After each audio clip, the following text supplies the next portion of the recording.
Alors là, du coup, ton deuxième exemple, mon pacalou, là, d'exemple concret, un vrai concret, hein, où on a besoin de calcul intégral. Bah, dis donc, t'es super motivé, c'est parti, hein. Alors, on y va direct.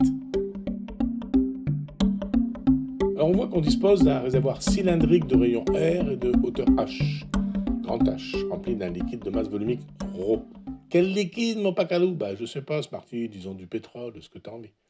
Alors, on souhaite calculer le travail nécessaire, c'est-à-dire l'énergie que l'on doit dépenser pour vider complètement le réservoir vers un autre réservoir qui se trouve plus haut, à une hauteur H au-dessus du bord supérieur du réservoir. Il y a des gens qui se posent la question, mon pacalou. Mais oui, Smarty, tiens un cas qui te parlera peut-être plus que le pétrole. On dit que c'est un réservoir d'eau utilisé pour la distribution d'eau de ville aux habitants. Un château d'eau, mon pacalou, en quelque sorte. Bah oui, Smarty, exactement.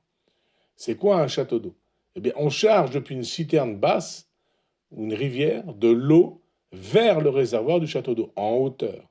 Comme ça, avec la gravité, bah, l'eau circule ensuite facilement jusqu'aux maisons. Mais il faut d'abord la monter jusqu'au château d'eau, avec des pompes qui consomment de l'énergie. Et on veut savoir quelle énergie il faut pour bien dimensionner la taille des pompes. Compris, mon pacalo, compris, mais c'est pas facile. Hein. Ben, Smarty, on va devoir modéliser le truc. Alors, pour simplifier, on va déjà considérer que les réservoirs, en haut et en bas, ont le même diamètre. Comme ça simplifie les calculs. On va considérer une fine couche de liquide de hauteur dy située à une profondeur y par rapport au bas du réservoir qui est en bas. Alors le volume de cette couche, bah, c'est dv, hein, c'est-à-dire pi que multiplie le rayon au carré que multiplie la hauteur, c'est-à-dire dy. Et bah, du coup, la masse de cette couche, la masse qu'il va falloir qu'on lève, la masse d'eau, c'est bah, la dv que multiplie la densité ρ. Donc en tout, ça donne dv égale dm, pardon, égale ρ pi r au carré dy. Oui, oui, c'est aussi mon pacal. Et bien maintenant, Smarty, on peut calculer le travail élémentaire nécessaire pour soulever cette couche jusque là-haut. Ben, on voit ici qu'on a une certaine distance, plus celle-ci. Plus celle-ci, ben, ça fait grand H, petit h en tout. Et c'est la hauteur nécessaire pour pouvoir le mettre dans le réservoir d'en haut. Donc le travail, eh bien, c'est la masse que multiplie l'accélération, le poids, g, et que multiplie la hauteur qu'on fait monter, grand H plus petit h. Et maintenant, le travail total, ben, c'est simplement la somme de tous ces travaux élémentaires, c'est-à-dire couche après couche, je vais les monter du réservoir du bas, à partir de y égale 0, hein, tout en bas du réservoir, jusque le haut du réservoir du bas, y égale h. Toute cette masse d'eau, je vais la monter de grand H plus petit h vers le réservoir d'en haut. Donc mathématiquement, ça se traduit par l'intégrale.